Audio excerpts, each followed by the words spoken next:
നമസ്തേ, politics കേരളയിലേക്ക് സ്വാഗതം.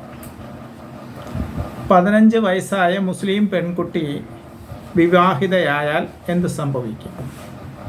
ഇപ്പോൾ supreme കോടതി അതിനൊരു അനുവാദം കൊടുത്തിരിക്കുന്നുണ്ട്, നിയമം അനുവദിച്ചിരിക്കുന്നു. സ്വാഭാവികമായ നിയമം അനുസരിച്ച് 15 വയസ്സായ ഒരു മുസ്ലിം പെൺകുട്ടിക്ക് വിവാഹം കഴിക്കാം. അവരുടെ ആചാര നിയമങ്ങൾ അനുസരിച്ച് ഒരു പെൺകുട്ടിക്ക് വിവാഹം കഴിക്കാൻ സാധിക്കുന്ന പ്രായം പ്രത്യുൽപാദന ശേഷി കൈവരിക അല്ലെങ്കിൽ 15 വയസ്സാകുക എന്നുള്ളതാണ്. ഒരു കേസിനോടനുബന്ധിച്ച് ബാലാവകാശ കമ്മീഷൻ കൊടുത്ത ഒരു കേസിനോടനുബന്ധിച്ച് ഹൈക്കോടതിയുടെ വിധിയെ ശരിവെച്ചുകൊണ്ട് സുപ്രീം കോടതി ഇപ്പോൾ പറഞ്ഞതാണ് 15 വയസ്സായ പെൺകുട്ടിക്ക്, മുസ്ലിം പെൺകുട്ടിക്ക് വിവാഹം കഴിക്കാം. അതിൽ നിയമലംഘനം ഒന്നുമില്ല. സുപ്രീം കോടതിയുടെ വിധി വന്നു, സ്വാഭാവിക കാര്യങ്ങൾ ആ വഴിക്ക് നടക്കും. പക്ഷേ ഇവിടെ മറുനാടൻ മലയാളി എന്ന് പറയുന്ന ചാനലിൽ ശ്രീ ഷാജൻ സ്കറിയ ഇത് ഹിന്ദുവിനും ക്രിസ്ത്യാനിക്കും അനുവദിക്കാത്ത പ്രത്യേക അവകാശമാണ്, ഏകീകൃത സിവിൽ കോഡ് കൊണ്ടുവരണം, എന്നാലേ ഇതെല്ലാവർക്കും വിവാഹം കഴിക്കാനുള്ള സ്വാതന്ത്ര്യവും അനുവാദവും എല്ലാവർക്കും ഒരുപോലെയാകൂ എന്നൊക്കെ പറയുന്നുണ്ട്. മുസ്ലിങ്ങൾക്ക് എന്തോ പ്രത്യേക അവകാശം പുതുതായിട്ട് ഇപ്പം നമ്മൾ അനുവദിച്ചു കൊടുത്തതുപോലെയാണ് അത് കേട്ടാൽ തോന്നുന്നത്. അങ്ങനെ ഒരു അവകാശവും പ്രത്യേകിച്ച് അനുവദിച്ചു കൊടുത്തിട്ടൊന്നുമില്ല. സുപ്രീം കോടതി പഴയ നിയമങ്ങളനുസരിച്ച്, യഥാർത്ഥ നിയമ വ്യാഖ്യാനം അനുസരിച്ച് ഒരു വസ്തുതയെ ശരിവെച്ചു എന്നുള്ളതാണ്. നിയമം ഉത്ഭവിക്കുന്നത് എവിടെ നിന്നാണ്? ആ നിയമത്തിൽ എന്തെല്ലാം സമന്വയങ്ങൾ, എന്തെല്ലാമായിട്ടുള്ളൊരു സഹകരണം വേണം. ആ സഹകരണത്തിൻ്റെ അടിസ്ഥാനത്തിലുള്ള നിയമം നടപ്പാക്കലാണ് യുക്തിഭദ്രമാകുന്നത് എന്നതൊന്നും അറിയാത്ത ആളല്ല ശ്രീ ഷാജൻ സ്കറിയ. എന്നിട്ടും യാന്ത്രികമായി അല്ലെങ്കിൽ മനുഷ്യൻ ഉണ്ടാക്കുന്ന നിയമങ്ങളാണ് പരമപ്രധാനം എന്ന നിലയിലാണ് അദ്ദേഹം സംസാരിക്കുന്നത്. ഏകീകൃത സിവിൽ കോഡ് ഉണ്ടാകണം. അങ്ങനെ ഒരു സിവിൽ കോഡ് നമുക്ക് ഉണ്ടാക്കാനാണ് പറ്റുന്നത്. അത് സ്വാഭാവികമായ ഒരു നിയമമല്ല. രാജ്യത്തിൻ്റെ നിയമനിർമ്മാണ സഭകൾ ഉണ്ടാക്കുന്ന നിയമമാണ്. അതൊരു സ്റ്റാറ്റ്യൂട്ടായിരിക്കും. ഏകീകൃത സിവിൽ കോഡ് സ്റ്റാറ്റ്യൂട്ടാണ്. പക്ഷേ നിയമത്തിൻ്റെ ഉത്ഭവ കേന്ദ്രങ്ങൾ നിയമനിർമ്മാണ സഭകൾ മാത്രമല്ല. കോടതി ഉണ്ടാക്കുന്ന നിയമങ്ങളുണ്ട്, കേസ് ലോസ്, ജുഡീഷ്യൽ പ്രൊസീഡിയൻ്റ് അനുസരിച്ച് ഉണ്ടാകുന്ന നിയമങ്ങളാണ്. അതിനും സ്റ്റാറ്റ്യൂട്ട് പോലെ തന്നെ വിലയുള്ളതാണ്, സാധുതയുള്ളതാണ്, ശക്തിയുള്ളതാണ്. ദെൻ കസ്റ്റമറി ലോ ഉണ്ട്, ആചാരാനുഷ്ഠാനപരമായി ഉണ്ടാകുന്ന നിയമങ്ങൾ. ആ നിയമങ്ങൾക്കും സ്റ്റാറ്റ്യൂട്ട് പോലെ വിലയുണ്ട്. പിന്നെ ഇതിനെല്ലാം പുറമെ പ്രകൃതി നിയമമുണ്ട്, നാച്ചുറൽ ലോ. ഏതൊരു മനുഷ്യനും നൈസർഗിക വാസന അനുസരിച്ച് ശരിയും ധാർമ്മികവുമായ നിയമങ്ങൾ പാലിക്കാനുള്ള ഒരു അവബോധമുണ്ടെന്നുള്ള സങ്കല്പമാണ് അതിനകത്തുള്ളത്. ആ അവബോധം എങ്ങനെയാണ് മനുഷ്യരിൽ ഉണ്ടായി വരുന്നത്? അവർ ഉൾപ്പെടുന്ന സമൂഹത്തിലും അവർ വളർന്നു വരുന്ന കുടുംബത്തിലും ശരി ഏതാണെന്ന് സ്വാഭാവികമായി അവർക്ക് കിട്ടുന്ന അറിവിൽ നിന്നും പരിശീലനത്തിൽ നിന്നും ആണ് ആ നൈസർഗിക ബോധം അവർക്കുണ്ടാകുന്നത്. അപ്പോൾ 15 വയസ്സിന് മുമ്പേ വിവാഹം കഴിക്കാമെന്ന നൈസർഗിക ബോധത്തിൽ വളർന്നു വരുന്ന കുടുംബം, ഇപ്പം മുസ്ലിം കുടുംബങ്ങൾ മാത്രമല്ല, ഹിന്ദു കുടുംബങ്ങളുമൊക്കെ വളരെ മുമ്പ് 15 വയസ്സിന് മുമ്പ് തന്നെ വിവാഹം കഴിച്ചിരുന്നു.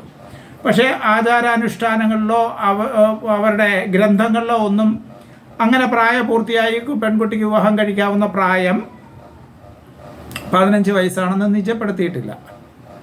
പക്ഷെ ഹിന്ദു പുരാണങ്ങൾ പരിശോധിച്ചാൽ ഒരു വസ്തുത വ്യക്തമാകും.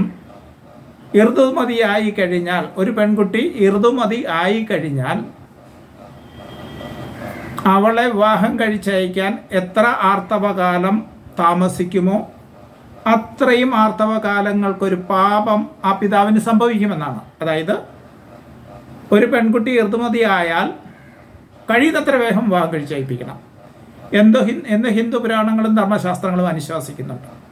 പക്ഷേ ഒരു ആചാര നിബദ്ധമായ നിയമമായി ഹിന്ദു സമൂഹം ഇവിടെ അത് കൊണ്ടു നടന്നിട്ടില്ല.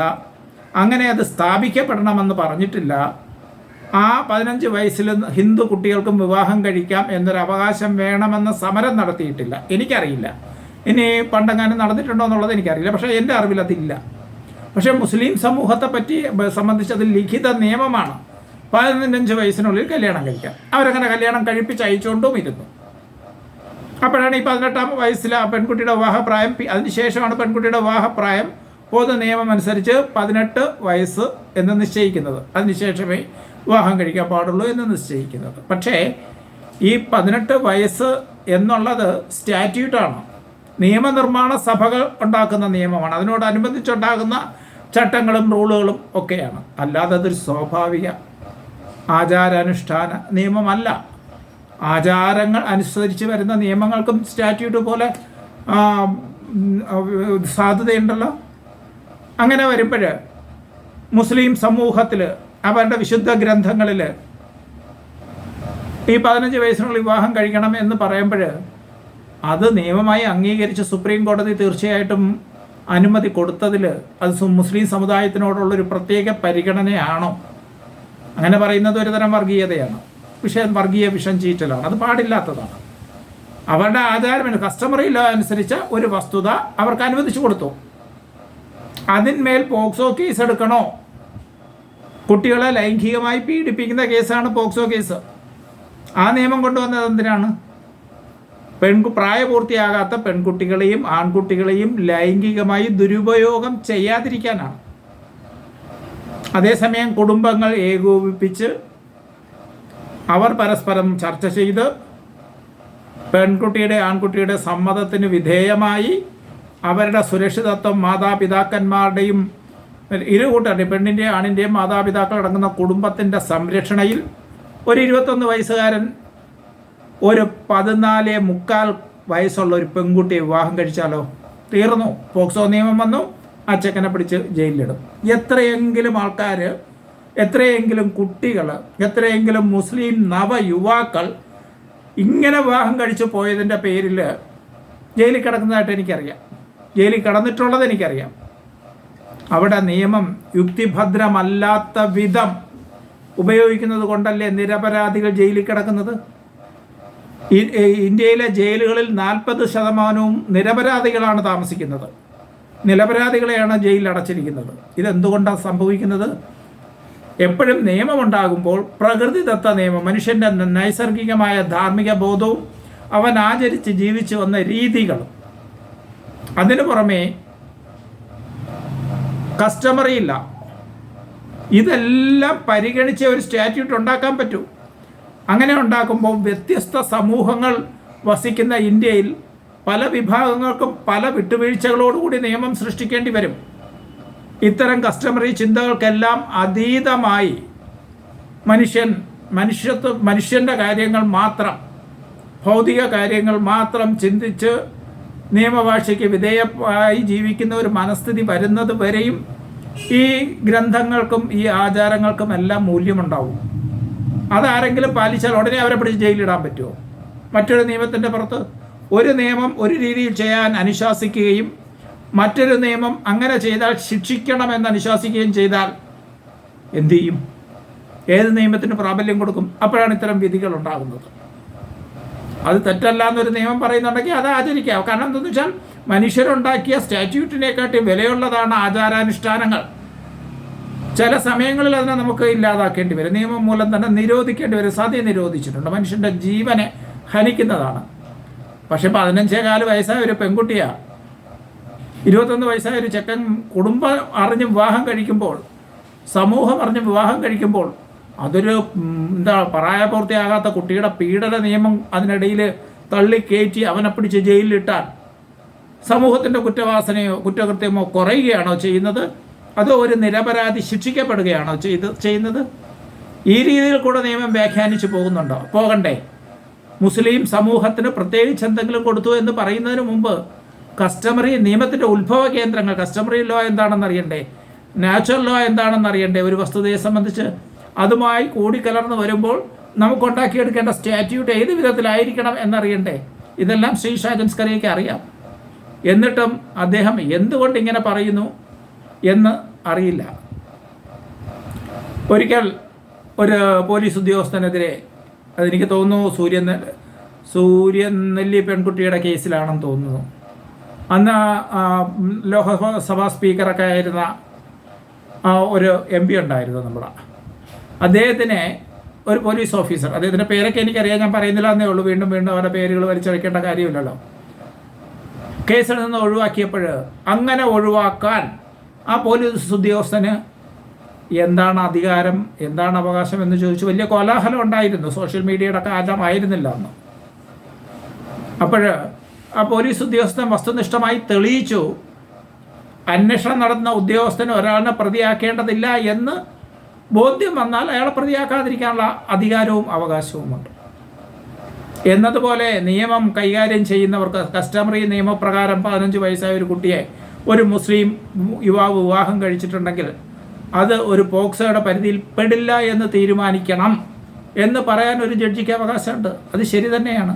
അതിന് കോമൺ ലോ വന്ന് ഇതിനെയൊക്കെ ഇല്ലാതാക്കി കളയണമെന്നൊക്കെ പറഞ്ഞാൽ, ഏകീകൃത സിവിൽ കോഡ് വന്ന് ഇതിനെയൊക്കെ ഇല്ലാതാക്കി കളയണമെന്ന് പറഞ്ഞാൽ പെട്ടെന്നൊന്നും അത് നടപ്പാവില്ല.